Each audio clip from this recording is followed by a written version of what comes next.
Eu queria primeiro começar contando a história de um ator. Era uma vez um rapaz que nasceu numa família, e nessa família se contavam muitas histórias. E contar história naquela família era um valor. As pessoas se reuniam em volta da mesa, começavam a comer, a beber e naturalmente se contavam causos, aquilo que no interior a gente chama de causos. E contar história naquele contexto era algo muito importante. Mas aquele garoto tinha problemas de fala e tinha dificuldade de interagir com esse jeito da família, e ele se sentia excluído, e ele começou a entender, para ser amado, eu preciso contar histórias. E ele começou a tentar desenvolver isso, mas ele não levava o menor jeito. Ele tentava, e fazia aula de dicção, ia na fonoaudióloga. E tentava, e decidiu que, depois de tanto experimento, ele começou realmente a contar bem histórias. Mas aquilo não pulsava no seu coração. Não era aquilo que ele fazia naturalmente bem. E ele estava sempre abaixo de outras pessoas naquilo. Até o ponto em que ele se perdeu no próprio personagem. E ele começou a olhar para si como um ator, como um contador de histórias, quando na verdade ele não é. E quando eu olho para a minha vida, para a tua vida, eu percebo que muitas vezes nós somos atores. Nós estamos extremamente preocupados com o que nos cerca, com o que pensam de nós, com aquilo que nos é esperado, com aquilo que nos dá valor à nossa volta, e a gente se perde no personagem. A gente, de tanto interpretar aquele papel, a gente se torna refém do nosso próprio personagem. Por que é tão difícil a gente ser autêntico? Por que a gente se ilude tanto com a aprovação do outro? E aí você percebe que não é aceito por causa da sua própria fraqueza e começa a acreditar nesse personagem. E eu queria que você abrisse a sua Bíblia, lá em Gênesis 32, para a gente tentar entender como é que Jacó seguiu esse mesmo caminho que nós todos seguimos, de tentar ser ator de uma história que não era a história dele. Está lá em Gênesis 32, do verso 22 ao verso 21. Nós vamos não ver a história inteira de Jacó, mas vamos ver talvez aquele que seja o momento mais crucial da sua vida, aquele momento que marcou profundamente a sua história e que deixa para mim e para você marcas e algumas dicas de como eu posso deixar de ser um ator de uma história que não é minha e experimentar ser transformado por Deus. Gênesis 32, verso 22 ao verso 31. Eu vou ler esse texto, diz assim a palavra. Durante a noite, Jacó se levantou, pegou suas 2 esposas, suas 2 escravas e seus 11 filhos e atravessou o vale do Jaboque. Deixou-os em segurança do outro lado do ribeiro, com todos os seus bens. Jacó ficou sozinho do outro lado, e um homem começou a lutar com ele. A luta durou até o raiar do dia. Quando viu que não conseguia vencê-lo na luta, o tal homem deslocou de propósito o quadril de Jacó. O estranho disse: "Deixe-me ir embora, o dia já raiou." Mas Jacó retrucou: "Não deixarei você ir, sem que você me abençoe." O homem perguntou: "Qual é o seu nome?" Ele respondeu: "Jacó." O homem respondeu: "Por que você quer saber o meu nome?" Minto. E o homem disse: "Não mais. Seu nome não será mais Jacó. De agora em diante será Israel, aquele que luta com Deus. Você lutou com Deus e prevaleceu." E Jacó perguntou: "Qual é o seu nome?" O homem respondeu: "Por que você quer saber o meu nome?" E dizendo isso, abençoou Jacó ali mesmo. Jacó deu ao lugar o nome de Peniel, que quer dizer face de Deus, pois disse: "Vi Deus face a face e sobrevivi." Se você conhece um pouquinho a história desse homem, Jacó, você certamente vai se identificar como eu me identifico, porque ele nasceu numa família muito comum, uma família que conhecia Deus, uma família que ouvia histórias sobre Deus. E aquilo que se tornava tão comum para ele que, a partir do ponto de que o Deus que os familiares dele serviam eram chamados de o Deus de Abraão, o Deus de Isaac. Mas aí fica a pergunta, será que esse Deus é realmente meu Deus? E ele convivia com sua família, com seu irmão, ele tinha um irmão gêmeo, e desde cedo ele se mostrou aquele chamado filhinho da mamãe. Sabe, e todos nós conhecemos, muitas vezes nós somos esse filhinho da mamãe. Aquela pessoa que está lá na sua casa, a mãe ver, filhinho, você quer alguma coisa especial? Você quer aquele chocolate? Você quer aquele Nesquik? E aí vai lá e pequenos mimos e pequenas coisas que a mãe vai providenciando e que vai alimentando, de certa forma, naquele homem, naquela pessoa, uma certa acomodação. E a gente percebe que existia uma grande diferença entre ele e o seu irmão. Quem era Jacó? Jacó era um homem extremamente acomodado. Jacó era um homem que a palavra diz que ele vivia em tendas e não era muito dado a aventuras. Era um homem que a palavra descreve como pacato. Pacato, pelo que eu lembro, era o nome do gato guerreiro, antes de se transformar no He-Man. E essa palavra exatamente descreve isso, pacato, aquela coisa passiva, aquele cara que não faz mal e nem faz bem, que muitas vezes é o nosso retrato. Aquela pessoa que passa pela vida e, poxa, ele passou mesmo? De tão pacato, de tão tranquilo. E, em contrapartida, nós vemos um contraste muito grande. Eu coloquei azul e vermelho, não tem nada a ver com o jogo que aconteceu hoje, não, é só porque é o simbolismo. E nós vemos, enquanto Jacó era um cara muito pacato e vivia em tendas e estava lá na dele, nós vemos Esaú, que era um cara dado a aventuras, ele caçava, ele ia atrás dos animais, ele não tinha o receio que muitas vezes nós temos de matou o animal, tira a pele e tira aquela carne para comer. Eu, por exemplo, eu já confessei para alguns irmãos aqui, eu comecei a comer carne normalmente com 13, 14 anos. Até então, Jesus me sustentou com um meritene, que era um antigo tipo de sustagem dos tempos passados. E a empregada da nossa família gostava tanto de comida que comia a comida dela, comia a comida que minha mãe deixava para mim e me dava só os danoninhos e as coisas doces. E aí eu era aquele lindo obesinho desde criança e eu não comia carne, eu não conseguia comer. E tem uma história lendária na nossa família lá que eu passei 3 dias sem comer e minha mãe, não vou dar nada para ele de doce.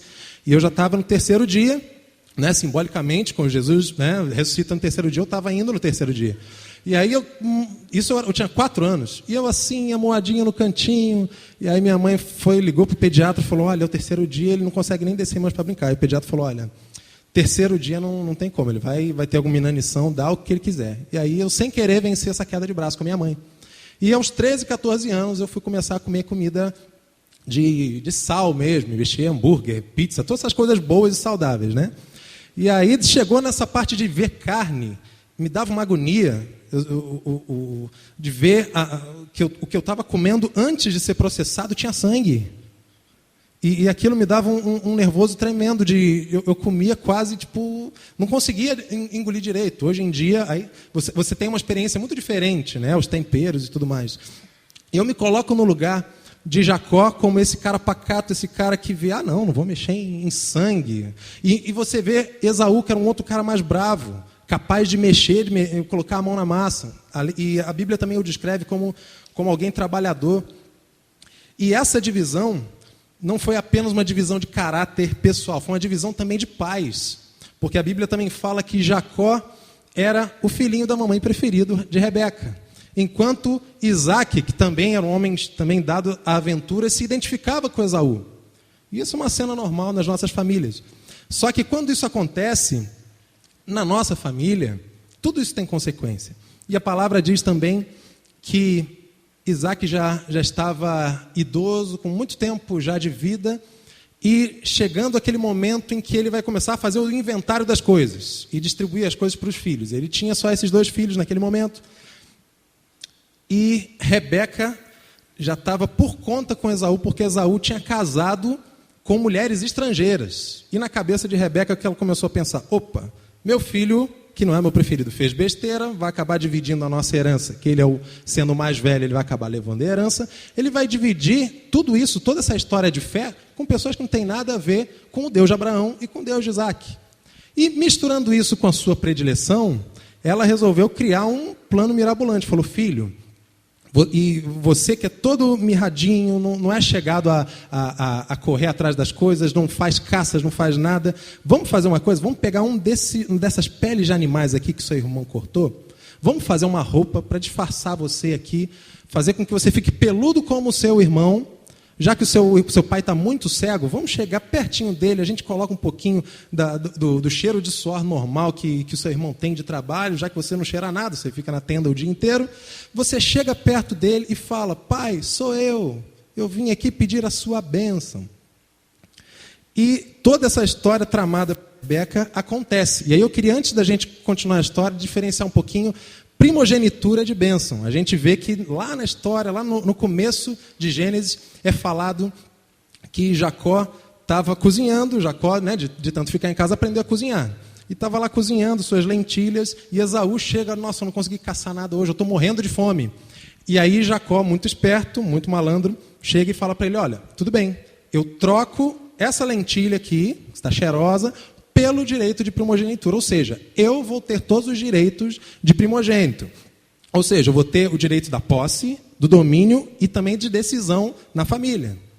E aí Esaú, bem malandro, sabendo que assim, tá bom, é um acerto aqui entre nós, porque o que vale mesmo é a bênção. Naquela época não existia ainda a lei de Moisés, então não existia tantas obrigatoriedades assim, e o que valia mesmo era aquilo que o pai falava no momento final.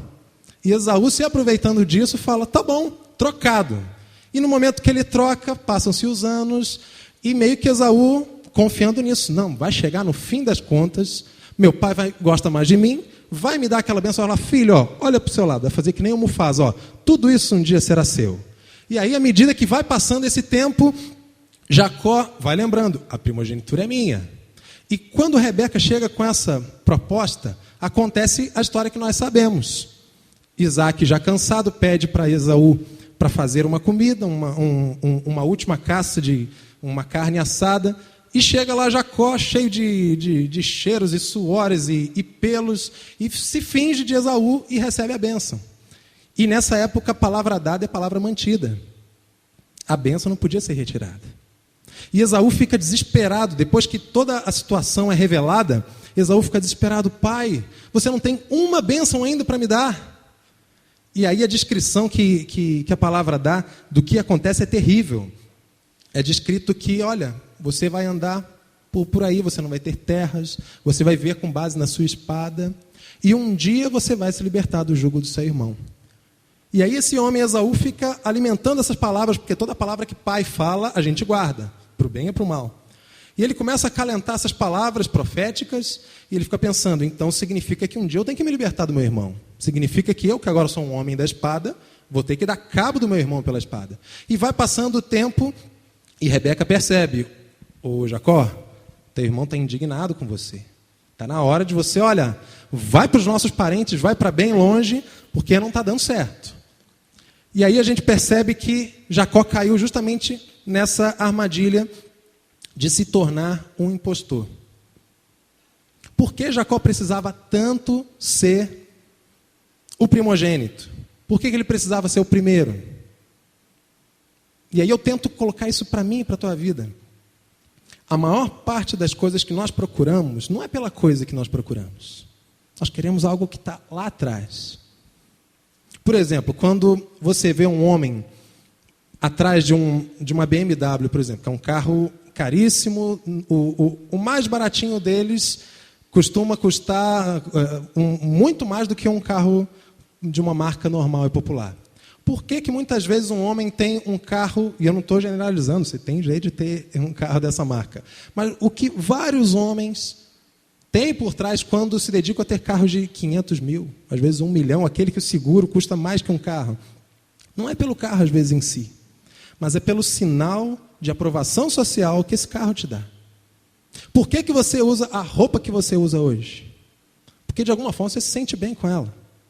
Por que você usa o corte de cabelo que você usa hoje?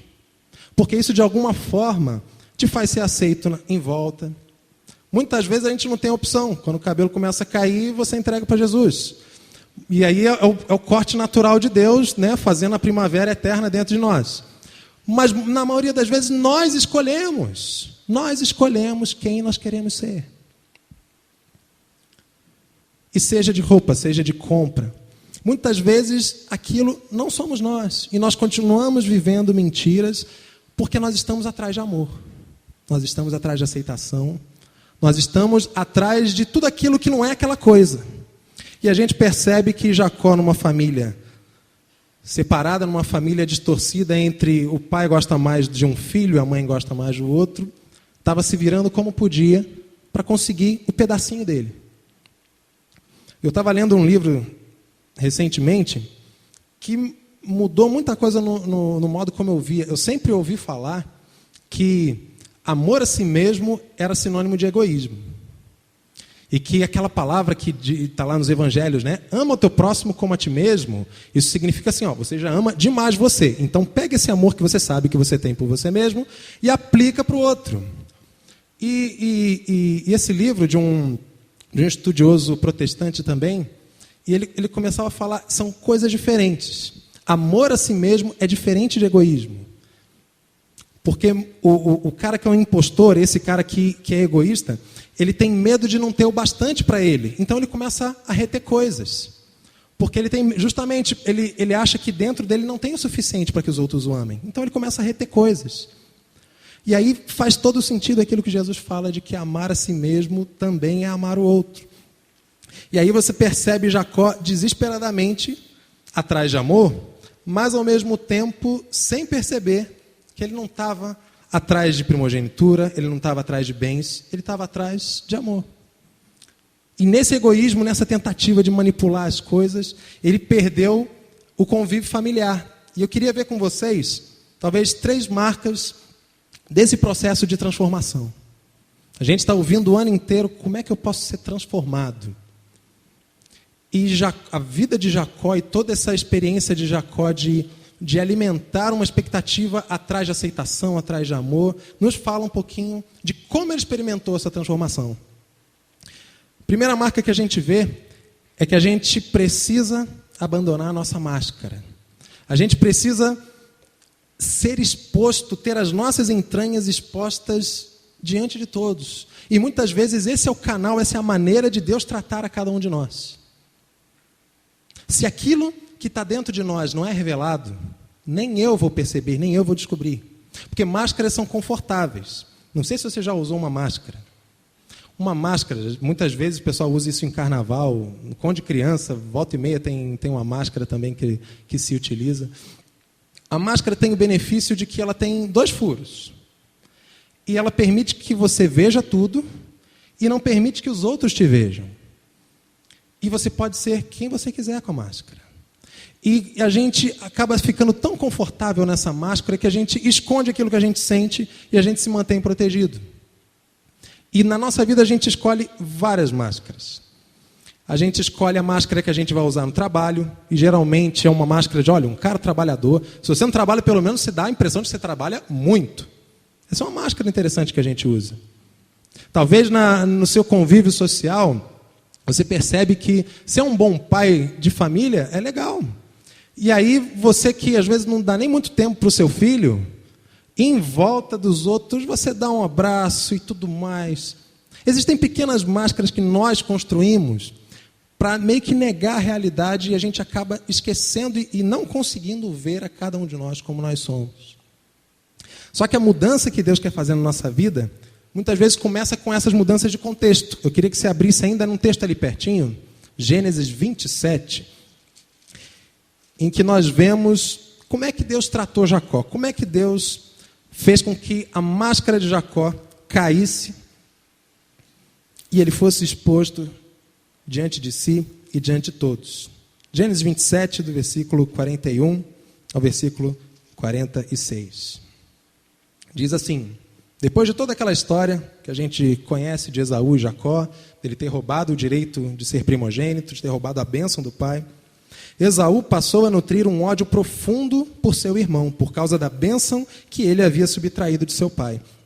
E dizia consigo mesmo: meu pai não deve demorar muito a morrer, depois disso vou matar Jacó. Quando Rebeca ficou sabendo do plano do filho mais velho, chamou o filho mais novo e disse: seu irmão Esaú está preparando uma vingança contra você.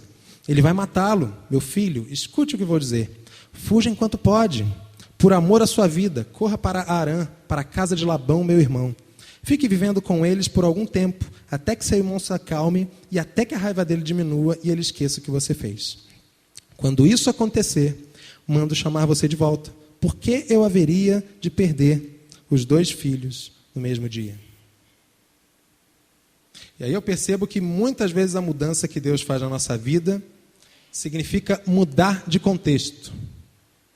Jacó estava lá acomodado, do seu jeito, naquele lugar, e ele se viu na sua vizinhança, nas pessoas que conviviam em volta dele, exposto, porque se um homem estava morando aqui com seus pais, ainda não era casado, Esaú já era casado, se ele estava morando aqui, e do nada ele some, desaparece, e a gente começa a ouvir que o irmão quer matá-lo, isso é uma baita exposição pública.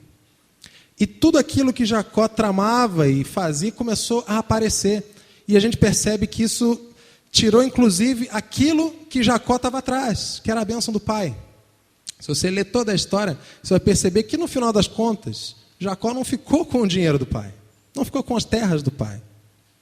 Jacó conseguiu outras terras por si, porque Deus foi muito bondoso e depois a história continua no trato dele com o tio, ele consegue várias dessas terras. Mas muitas vezes aquilo que a gente mais procura é aquilo que a gente não consegue porque a gente busca dos meios errados. E Deus, na sua soberania, pega essas máscaras que a gente constrói, essa figura que a gente cria em torno de nós e quebra diante das pessoas.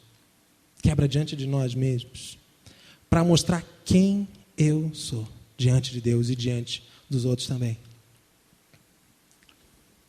Certa vez lá no Rio de Janeiro, acho que vocês estão acostumados com a ideia de que, geralmente, pessoas que frequentam igrejas protestantes, né, talvez você visitante, pessoas que frequentam igrejas protestantes têm o hábito de não fumar. Isso já há muito tempo. Hoje em dia, até uma coisa indicada, inclusive, pela Organização Mundial de Saúde e tudo mais. Mas, no Rio de Janeiro, crente é definido, ou cristão é definido como o crente não bebe, não fuma e não joga na Mega Sena. E lá no Rio de Janeiro, tinha um diácono, certa vez, numa igreja ali na região do subúrbio, um pouquinho afastado do centro, que era um daqueles diáconos imponentes, né? Aqui nós temos a função do conselho, aquele homem que delibera e tenta ouvir a vontade de Deus. Lá no Rio de Janeiro, o diácono faz mais ou menos essa função acumulada com a ação social. E aquele diácono, né, com aquela barriga meio pastoral, sabe, né, que impõe respeito e tudo mais. E ele chegava assim, o pessoal, né, chegava, abraçava, tinha alta conta por ele. E um dia, aquelas cerimônias de criança, e chama, e faz o jogral, e fala, P de pastor, A de amor, S de... Começa a soletrar, às vezes, as palavrinhas e tal. E nesse dia, se eu não me engano, era o dia dos pais, dia do avô, era alguma coisa assim. E aí chamaram o bendito do netinho dele, de 3 anos. E aí o netinho chegou, 3, 4 anos, deram o microfone. O microfone é uma arma, irmãos, para quem canta e para quem fala, né? E aí deram o microfone para o menininho de 3, 4 anos e, olha, conta um negócio do seu vovô. E aí a criança de 4 anos falou, vovô fuma. E aí aquele avô teve que dar um jeito, um sem jeito, e realmente descobrir. Ele teve que ter uma conversa muito agradável depois com o pastor da igreja, explicar como assim que vovô fuma e tudo mais. Mas aquele homem tão respeitado, por uma coisa banal, e lógico, ele voltou à sua prática normal da igreja, mas ele foi exposto publicamente. E eu vou te dizer uma coisa, é terrível ser exposto publicamente. Talvez um dos piores sonhos que eu e você já tivemos é da gente se ver pelado no meio da rua. Alguém já teve esse sonho aqui? Alguém já sonhou assim, ó, estava pelado no meio da rua? Pode levantar a mão, não tem problema, sonho a gente não controla. Não estou falando que você quer isso. Sonhou? O Paulo foi o único corajoso aqui, ó. Eu também, Paulo. E muitas vezes a gente sente isso por quê? Porque esse talvez seja o auge da exposição, né? Porto Alegre inovou, tem 2 pessoas já correndo por aí e tudo mais. 3? A gente é demais mesmo, tá louco. E talvez seja o auge da exposição você se sentir nu diante de outras pessoas. E certos momentos da vida, Deus parece que Ele faz isso. Você está arrumadinho? Você tomou banho? Você está com essa cara de respeitabilidade? Pois eu vou tirar sua camisa. Pois eu vou tirar essa calça. Pois eu vou despentear seu cabelo diante das pessoas para você ver que você não é assim. E é somente nesses momentos que a gente consegue perceber quem a gente é. Por trás da máscara, quando a gente é exposto. Do mesmo jeito que Jacó teve que sair do seu contexto. Muitas vezes nós saímos do nosso contexto a fórceps. Quando nós somos demitidos do nosso trabalho, seja de maneira justa ou de maneira injusta. Quando algo que nós fizemos de uma maneira escondida, seja uma mentira, seja uma prática não muito aconselhável, quando isso tudo é revelado, Deus permite que nós sejamos expostos para nos curar. E talvez um paralelo que eu consiga fazer para maquiagem. Eu particularmente não sou um adepto de maquiagem. Eu tenho um amigo, não está aqui nessa noite, mas ele usa pouquinho a maquiagem. Mas isso é muito mais comum entre irmãs. E eu percebo, conversando com os amigos, que eu acho que as mulheres gostam mais de maquiagem do que os homens. Eu converso com alguns amigos e falo, nossa, olha, aquela irmã ali, às vezes parece um pé direito, sabe? Cheio de gesso. Né? De tanta coisa em cima, você não consegue ver o bendito do rosto. Às vezes a graça é só você sentir o cheiro da pele do outro. Mas tem tanta coisa na frente que você não consegue ver. A maquiagem é a nossa tentativa humana, não apenas feminina, por isso que eu citei esse meu amigo que não está aqui, da gente tentar melhorar a realidade, da gente tentar apagar os sinais do tempo, da gente contar uma outra história sobre nós mesmos. Só que nós tentamos fazer isso com a nossa própria vida. E tentamos impedir que Deus simplesmente chegue e desmascare quem nós somos. Um psicanalista, que talvez você já tenha ouvido falar, Carl Jung, não estou defendendo aqui tudo que ele acredita, mas ele falou uma frase muito interessante. O maior inimigo da transformação é uma vida bem-sucedida. Sabe por quê? Porque quando tudo está bem, não tem motivo para mudar. Em time que está ganhando, não se mexe. Se eu estou confortável onde eu estou, se tudo que eu faço prospera, por que eu vou mudar? E muitas vezes a gente vê as dificuldades da vida, o sofrimento, a dor, os problemas, como coisas que aconteceram como um acidente, como um momento em que Deus deu uma cochilada e aconteceu na nossa vida. E a palavra nos mostra que cada momento de tropeço, cada momento de exposição que nós temos, é Deus querendo revelar o meu e o teu coração. E a gente não pode fugir desses momentos. Porque se a gente às vezes se esforça tanto para parecer bem-sucedido, Deus quer que realmente a gente tenha o verdadeiro sucesso. O sucesso que muitas vezes não pode ser contado em quantas notas tem na tua carteira. Mas o sucesso de você poder olhar para todos os teus relacionamentos e poder se sentir em paz com isso. Saber que vai chegar o dia de amanhã, você vai acordar em paz. Porque não tem ninguém necessariamente a quem você deva amor, dinheiro. São essas pequenas bênçãos que muitas vezes a gente troca por essas coisas que parecem tão grandes. Por esses direitos de primogenitura que parecem tão grandes, tão maiores. E a gente perde o prazer das pequenas coisas da vida. Deus está chamando a mim e a você para mudar, para ser transformado por Ele. Só que mudar tem um preço. Mudar tem o preço da exposição. E aí eu queria aplicar isso para a nossa vida, para o nosso dia a dia, de que a gente está, como igreja, investindo em relacionamentos. E quando a gente fica aqui nesse nosso tempo de adoração, é muito bom, mas nós precisamos nos expor. Sabe a pessoa que está do teu lado? Essa pessoa é uma baita pecadora. Se ela contar metade das coisas que ela fez na vida, talvez você olhe para ela muito estranho.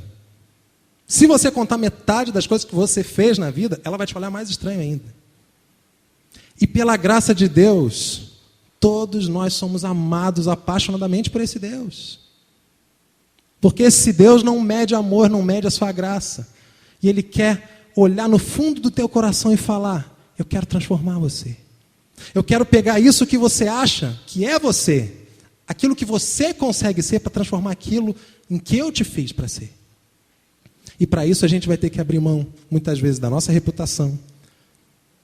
Expor aquilo que muitas vezes nos traz vergonha, mas que vai nos curar. E a gente tem oportunidade disso em várias questões. Talvez com seu cônjuge. No pequeno grupo você tem também, em certa medida. Mas quando a gente aprende a se expor, quando a gente é desmascarado por Deus, isso nos liberta. O Salmo 51 falava, né? Enquanto eu guardei o meu pecado, eu envelheci os meus ossos. Tem uma coisa que você está guardando e você sente que chegou a hora de expor e de deixar Deus mostrar? Coloca isso diante dele. Fala: Senhor, eu quero ser transformado. Eu quero ser modificado. E para mudar eu tenho um preço. Eu tenho que pagar o preço de abandonar as minhas máscaras, deixar minha reputação aos pés da cruz e assumir a reputação do Filho de Deus, que me lavou no seu sangue. Mas além de entregar nossas máscaras, a gente também precisa enfrentar a nossa própria sombra. Queria te convidar no capítulo 32, que a gente leu recentemente também, ver novamente ali a partir do verso 22, um pouquinho dessa passagem tão marcante na vida de Jacó. A partir do verso 24, diz assim,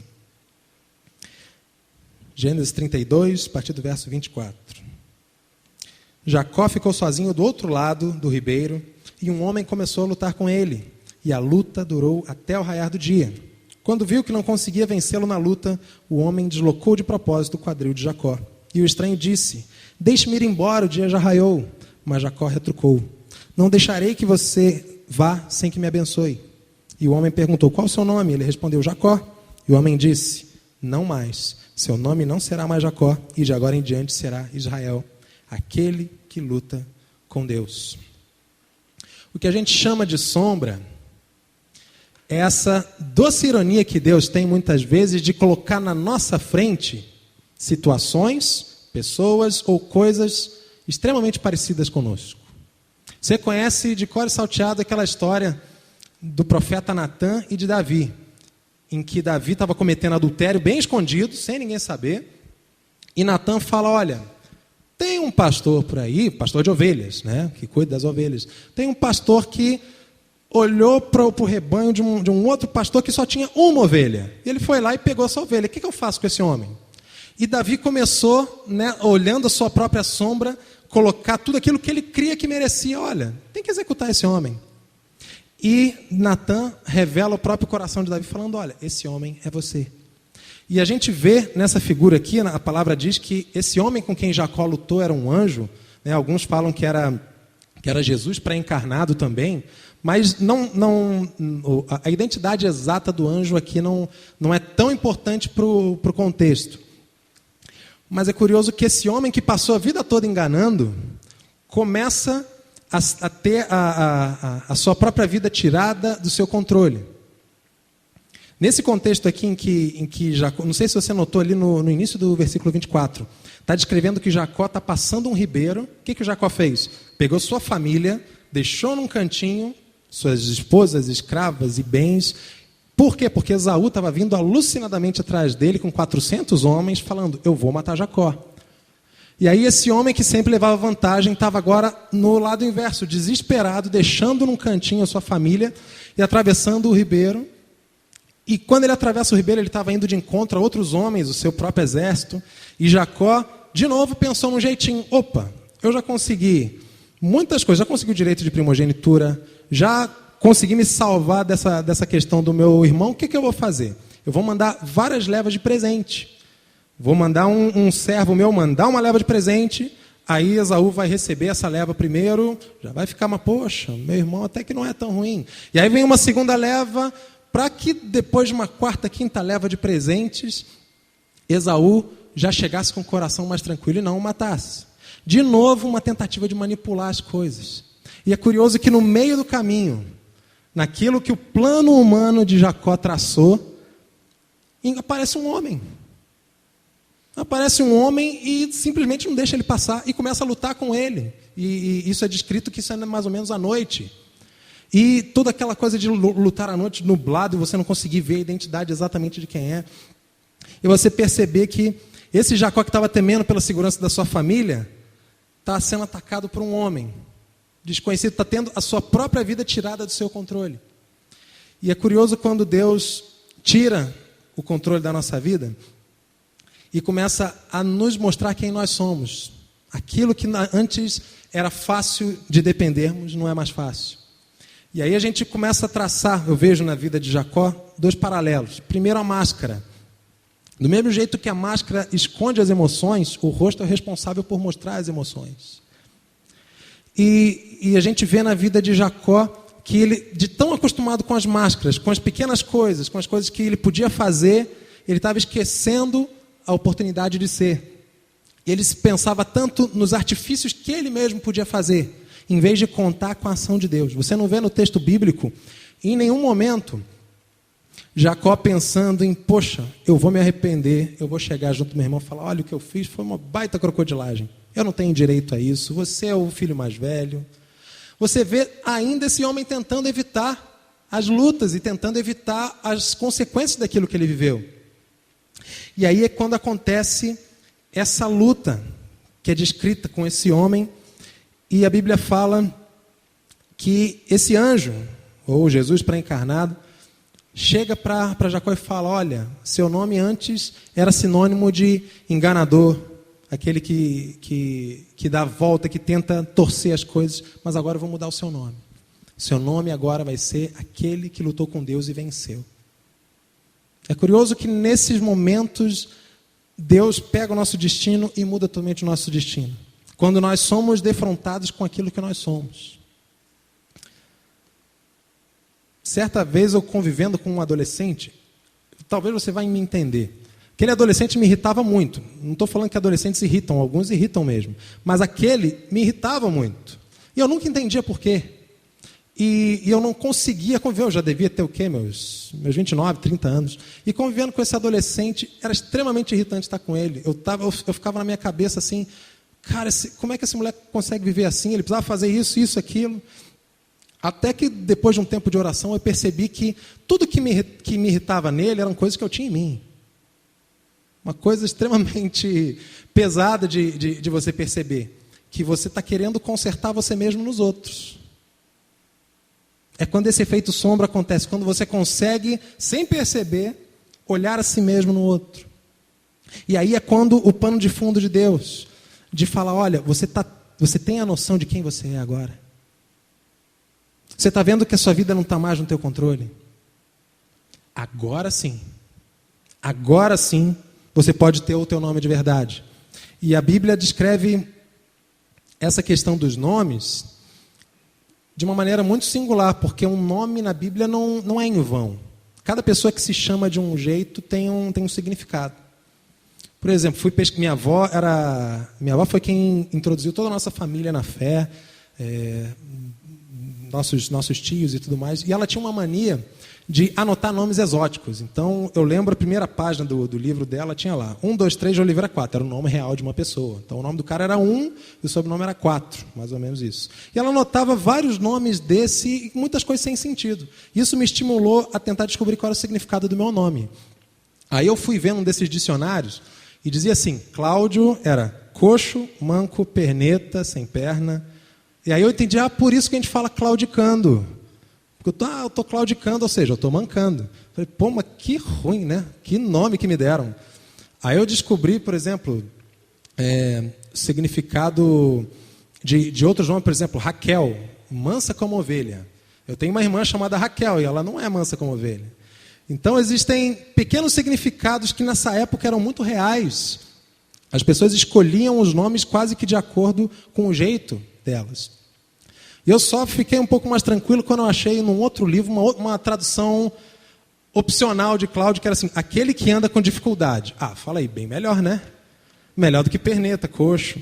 E eu percebo que quando esse anjo chega para Jacó e fala, olha, antes você era caracterizado por aquele garoto que sempre queria levar vantagem em tudo. Suplantador. Suplantador é aquele que tenta tirar o lugar do outro. A palavra Jacó significa calcanhar, porque logo quando eles nasceram, aconteceu de Esaú sair da barriga e Jacó estava com a mão no calcanhar de Esaú. Meio que assim, não, eu sou o primeiro. Já era uma coisa meio simbólica ali, a Bíblia descreve.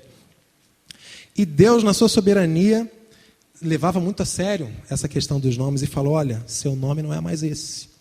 Você não é mais conhecido por esse nome. Aquilo que designava quem você é, não é mais o que te designa. Hoje você é alguém que não tem vergonha de brigar com Deus. Hoje você é alguém que coloca a sua própria humanidade para fora expõe quem você é e em troca recebe quem Deus é. E eu digo com muita tristeza que eu e você muitas vezes, guardados nessas máscaras, seguramos tanto quem nós somos, o nosso mal, o nosso lado ruim. Por exemplo, eu conheço N pessoas que são anjos de candura. Você olha para elas, elas são incapazes de brigar com alguém, mas são pessoas que têm raiva de sentir raiva. Você já viu isso? Se a pessoa faz ela sentir raiva, ela começa a segurar. Ela começa a ficar com cara de feia. E aí, do nada ela explode, porque ela começa a sentir raiva de ter raiva e aquilo vai se acumulando. Porque dentro de nós queremos ser boas pessoas. Nós queremos conviver com todo mundo. E é por isso que a gente, quando critica, a gente critica como um pedido de oração, bem por trás da pessoa. É por isso que a gente tenta aparentar ser a melhor pessoa possível diante dos outros. A gente tenta construir um nome para cada um de nós. Um nome que designe alguma coisa muito boa. Mas a realidade é que o nosso nome, de verdade, o nosso nome, aquilo que caracteriza quem nós somos desde nascidos, tem significados terríveis. Mas eles não precisam ser os mesmos até o fim. Eu levo essa coisa de Cláudio significar aquele que anda com dificuldade meio a sério. De saber que apesar das minhas limitações, apesar do meu pecado, apesar de muitas vezes da minha incapacidade de amar como Deus ama, eu estou andando. Então meu nome mudou, porque Deus mudou meu nome. Mas Deus só muda o nome de quem se expõe. Deus só muda o nome de quem se coloca no fervor dos acontecimentos. E para isso você tem que deixar vazar aquilo que está dentro de você. Se você continua se achando muito bonzinho, muito gente boa, muito legal, você ainda não conseguiu se olhar de verdade. Você ainda está usando máscaras. E para a gente ser o príncipe de Deus, como é a descrição de Israel, a gente precisa expor quem a gente é. A gente precisa se revelar. E as provações, a dor, a tristeza, tudo isso revela quem a gente é. Por exemplo, aqui na Conde, eu me sinto muito alegre de que muitas vezes eu não tenho que usar terno e gravata. Por quê? Porque eu passei mais ou menos 18 anos da minha vida usando terno e gravata direto. No Rio de Janeiro a gente chama isso de roupa de ver Deus. O pessoal vai na igreja de terno e gravata bonito. E muitas vezes eu percebi que eu estava fazendo isso. Não tem nada com terno e gravata. É muito bom. Tenham terno e gravata em casa. As mulheres mais difícil. Mas assim, é legal ter terno e gravata. Mas aquilo não fazia parte de mim. Eu usava aquilo para ter, de alguma forma, um sinal social de que, opa, esse aqui está andando com Deus. Ó. Se botar a Bíblia do braço, então, nossa, profeta. E aquilo começou a doer em mim a ponto de eu ir para outro extremo. Aí eu exorcizei meus ternos e gravatas e não usei mais, só em casamento e olha lá. Mas aquilo foi um sinal simbólico e físico para mim de que eu preciso descobrir quem eu sou. Eu preciso saber do que eu gosto. Eu preciso saber para que eu fui feito. E muitas vezes essas máscaras que a gente guarda na nossa vida, aquilo que a gente está correndo atrás e que na verdade não é o que a gente quer de verdade, isso começa a esconder, começa a nos guardar e começa a nos definir e a gente não é aquilo.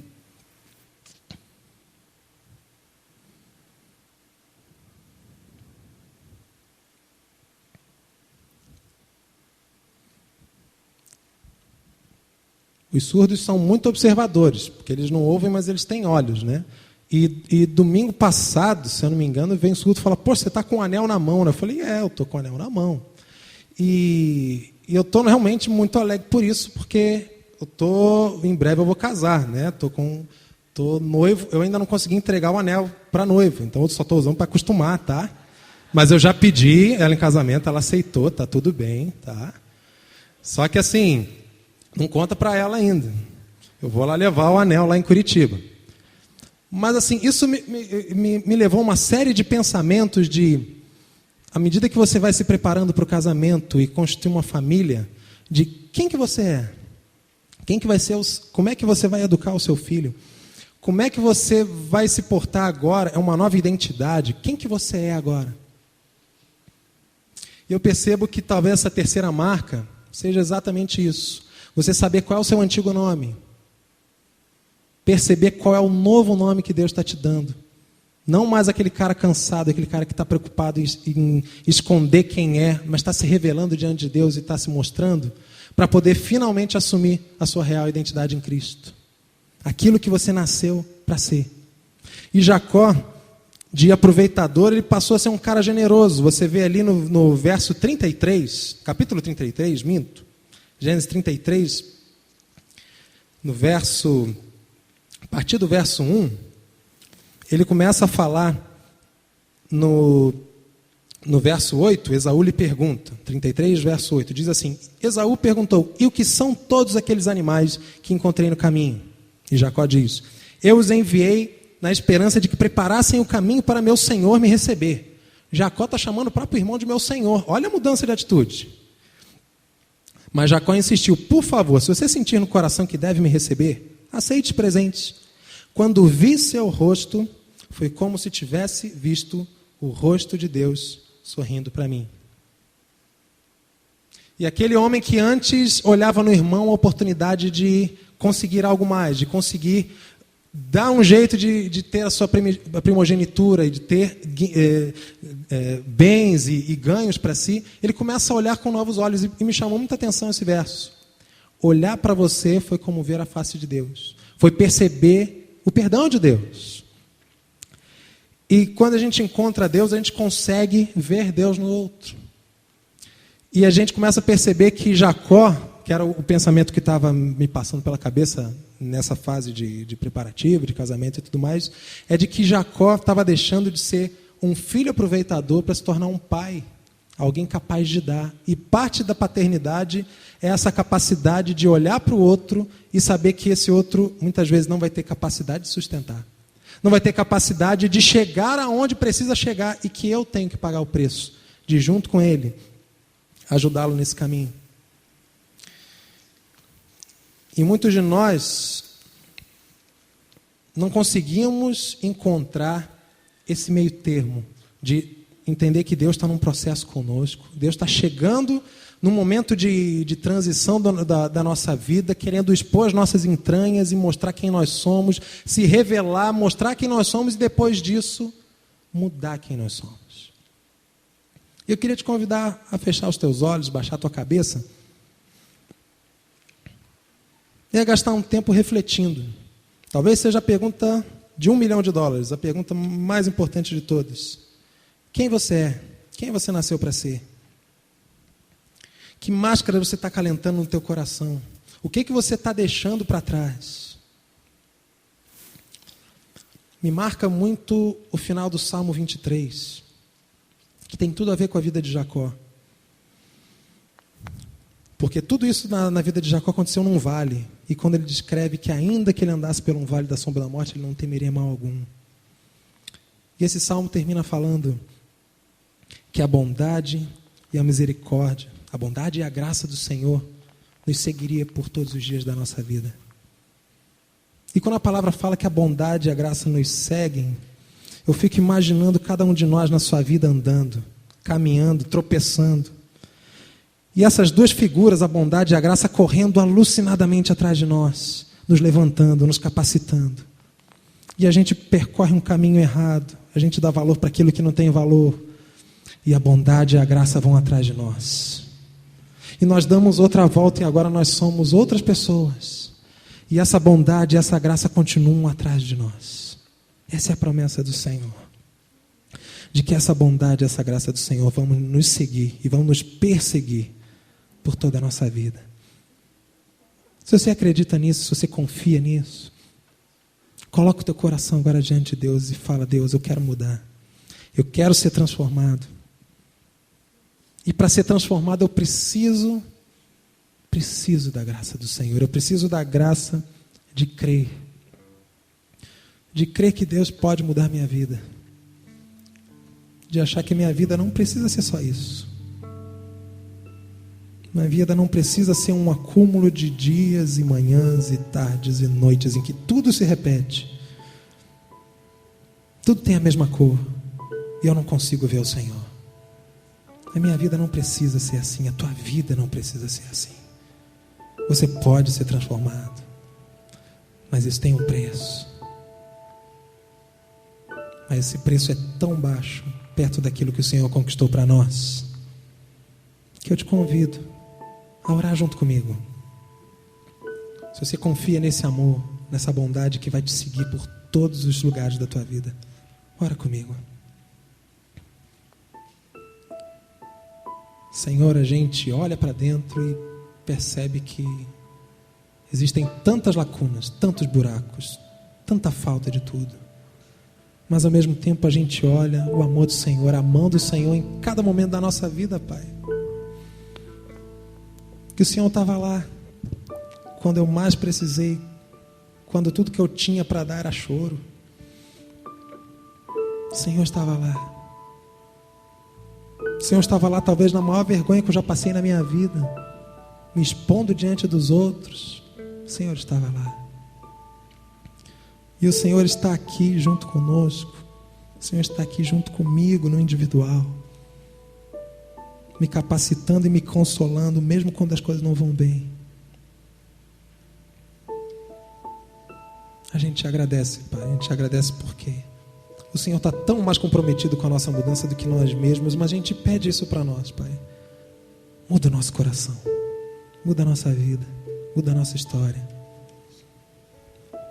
Ajuda a gente a descobrir quem a gente realmente é no Senhor e quem a gente pode ser no Senhor. Em nome de Jesus que nós oramos. Amém. Ainda de cabeça baixa, eu queria também te convidar a orar pela nossa irmã Adriana, a Adri, que trabalha também com a fase. Amanhã às 10 da manhã ela vai passar por um processo cirúrgico. E ela, como cada um de nós, também é alguém que está olhando a sua própria humanidade, percebe que a sua vida não está mais no controle das suas próprias mãos, mas ela confia nesse Deus que a chamou. Eu queria te convidar a interceder por ela. E coloca também junto dessa tua oração aquela pessoa que você sabe que precisa ser transformada, que precisa da graça do Senhor, que precisa de libertação. Talvez precisa de dinheiro, precisa de pão. Coloca diante do Senhor. Vá orando e vá clamando ao Senhor por isso. Senhor, te agradecemos pela mão do Senhor, pela mão de poder, pela mão que transforma, pela mão que ao mesmo tempo abate e exalta. Nós queremos interceder pela vida da Adri, Pai. Nós queremos te agradecer porque no mundo em que a gente quer construir tantas coisas para si, ela está dando de si para os outros. E ela está aqui entre nós e está abençoando tantas pessoas esquecidas por esse mundo. A gente sabe que o Senhor está lá junto com ela, fofando sua cama, cuidando dela. Que tudo corra bem, segundo a tua vontade. Mas a gente pede também que o Senhor se revele nessa noite para ela e continue se revelando na manhã também, para que ela possa não apenas passar uma sobrevida, porque isso é tão pouco, mas que a mão do Senhor seja tão visível naquilo, Pai, que a gente não tem outra opção a não ser glorificar o Senhor e o poder do Senhor. Abençoa a vida dela, abençoa a nossa vida, a vida dos nossos queridos, aquilo que a gente precisa tratar em nós mesmos, aquilo que nos falta, aquilo que nos sobra, a gente coloca na mão do Senhor, pedindo que o Senhor cuide de nós. Obrigado por ser o nosso Deus, Pai. Em nome de Jesus. Amém.